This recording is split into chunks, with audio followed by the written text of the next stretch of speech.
Hello friends, welcome to Intellective Tech. So in this video we will discuss Cognizant Automata Fix questions. Okay, so Automata Fix basically checks candidates programming ability to debug an error code. So let's see the first question. So this is first question, okay, in which it is saying find a factorial of a given number. So the code will be given and you have to find the error in the given code snippet. Okay, so let's see what is the error in this code. So in some questions, you have to improve the logic to get the desired output, and in some question you have to find out the error, that is syntax error. Okay, so this is in C. So let's see what is the error in this code. So the first line here, it is declaring variable of type long int. So the first variable is faked and initializing 1 in that, and the second one is n, and the third one is I. After that there is a variable n which is of type long int, okay, and initializing 20 in that. After that, a for loop which is iterating from I equal to 1 to n. Okay, and in every iteration it is multiplying the initial value of fact by I and initializing that result into fact. So this is the logic to find a factorial of any number. Okay, so this is true and there is no any syntax error also. After that, it is printing the value of fact. If you observe the format specifier, so here is format specifier %d which is used to print the integer values, but here is fact is of type long int. Okay, so values will be rotated if you use %d. Okay, so what you have to do, you have to use %ld to print the actual values. If you use %d, so the fact values will be rotated, okay, and you will not get actual output. So you need to improve, you need to put %ld instead of %d. Okay, so come to next question. Here it is saying check whether the below program prints the below pattern or not. So this is code given and you have to check that this code is printing that pattern or not. If it is not printing, then you have to make changes in that code so that it can print this pattern. Okay, so let's see what this code is printing. So this code is given in C language. So let's start from the first line. So here it is declaring three variable of type integer. The first one is I, the second one is j, and the third one is n. After that it is taking an input, okay, and storing that value in n. So if you observe our pattern, so there is three line in our pattern. Okay, so let's suppose value of n will be 3. Okay, after that come to for loop. It is iterating from I equal to 1 to n. Okay, so it will iterate 3 times. If you observe the inner loop, so it is also going from j equal to 1 to n. That means it will, for every iteration of outer loop, this inner loop will iterate 3 times. Okay, so what will happen, let's suppose if value of I is 1, so what will happen, it will iterate 3 times, that means from 1 to n, and here you can see the condition, so it will also iterate 3 times, so it will print 3 times I. So I value is 1, so let's write here 3 times 1. After that this inner loop will be break and we will come to this line and this will print new line, and then value of I will be 2, and again it will iterate 3 times, and that will, now value of I is 2, so it will print 3 times 2. So after printing 3 times this loop will be break, okay, and again it will print new line, okay, and now control will go and value of I will increment by 1. So initially it was 2, it will become 3, again it will iterate 3 times, and now value of I is 3, so it will print 3 times. Okay, so let's write here 3 times. Okay, after that this inner loop will be break, we will come to this line which will print new line, and then value of I will be 4, which will check 4 less than equal to 3, condition will be false, and we will exit from this loop. So if you see the pattern which this code is printing, that is 111, 222 and 333, which is totally different from our actual pattern. So we have to make changes in this code so that it can print this pattern. Okay, so let's see what changes we will do. If you observe our pattern, so let's see the first line. So if value of I is 1, so this inner loop should iterate 4 times so that it will print 4 times 1.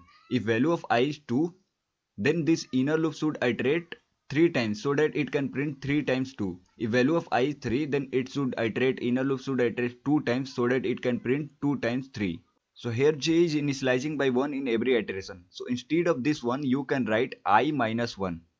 And now we are done. This code will print actual pattern, that is this pattern. Okay, so you can trace, let's suppose value of I is 1 in first iteration. So j will initialize j equal to I minus 1, that is 1 minus 1, that will be 0. So j will initialize with 0, so 0 to j less than equal to 3, that will iterate 4 times, that is 0 1 2 3. Okay, and this will print value of I, that is 1 4 times.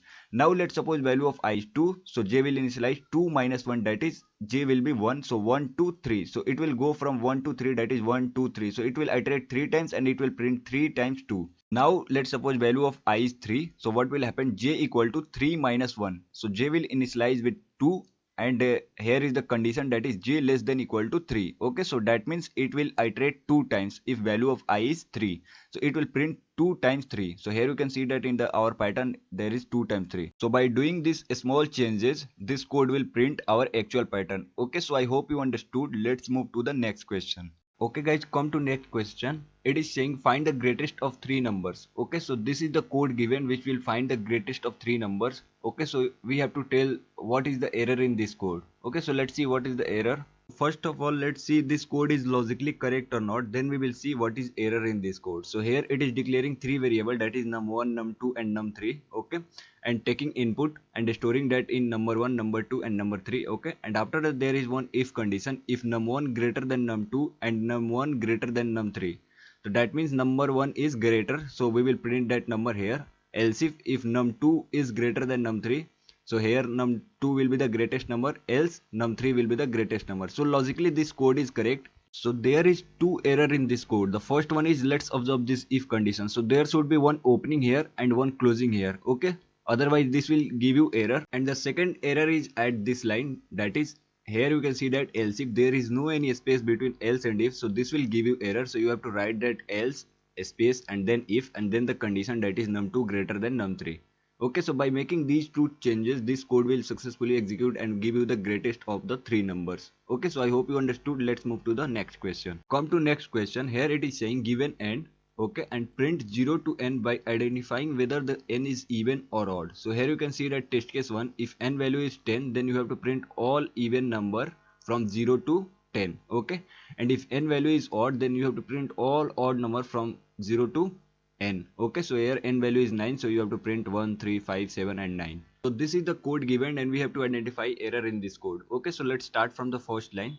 First line it is declaring 2 variable and I of type integer. Okay, and at second line it is printing a message, that is n colon, so this will not give any error.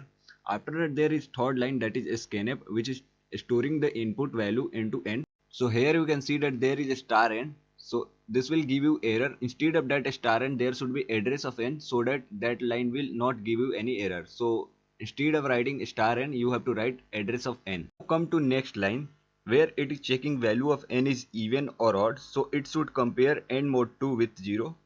But there is only assignment operator here, you can see that. So this will not work. So there should be double equals instead of assignment. Okay, so here should be n mod 2. Okay, double equal 0, so that will check if n is even or odd. If that will be even, so it will print all even numbers. If that will be odd, so it will print all odd numbers. So let's suppose n value is even, which is 10 here. Okay, so now come to this for loop. So here it is iterating from I equal to 0 to I less than n. So value of n is 10, which is less than n, so it will iterate from 0 to 9, and in every iteration value of I will be incremented by 2, and inside that for loop it is printing the value of I. So in first iteration it will print 0, then value of I will increment by 2, so it will print 2, then 4, then 6, then 8, and then when I value will be 10, so it will compare 10 less than 10. So the condition will be false and it will exit from this for loop. But in the output here you can see that there is 10 also. So what we have to do, we have to iterate the loop from 0 to n till n. Okay, so you have to write here I less than equal to n. Then this loop will execute successfully and give you the desired output for the even numbers. And same we have to do for the odd number. So we have to iterate from 0 to n. So here is I less than n. So we have to write here I less than equal to n. And then this will give you the correct output. Okay, so this is the correct code. Here you can see that here we used address of n, then double equals to, and here we use I less than equal to n, and here also we used I less than equal to n. So by making these changes, this code will execute successfully and give you the correct output. So that is enough for today. We will see some more questions in upcoming day. Soon we will update Cognizant material on our website called prepdrive.in. Okay, so try to visit prepdrive.in and there you will get material of Infosys, Capgemini and TCS also. Okay, thanks for your time. See you in the next video.